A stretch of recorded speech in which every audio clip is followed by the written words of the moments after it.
3 simple signs of a fake friend. Sign number 1, transactional versus relational. Kasi real friends show up when there's nothing to gain. Kapag may pabor na kailangan, biglang available. Kapag wala, busy sila. May mga tao na parang kaibigan. Pero kapag titignan mo yung pattern, they're just there if they needed something from you. Again, that's not friendship. That's a business partner. Again, that's not friendship. That's networking with emotions attached. Sign number 2, which is what we call the tell. Ano ibig sabihin nun?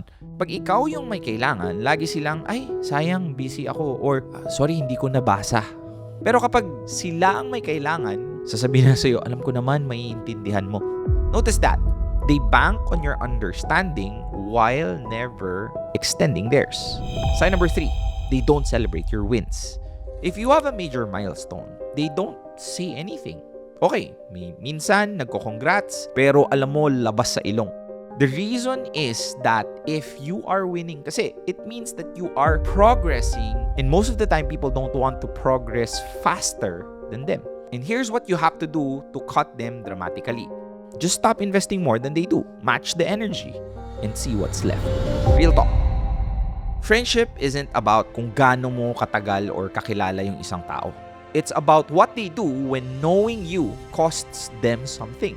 Mga totoong kaibigan, yun yung mga hindi nagtatago, hindi mahirap hanapin kapag nangangailangan ka. They showed you who they were, even if you were struggling.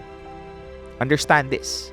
Some people aren't friends. They're just fans only when they needed something.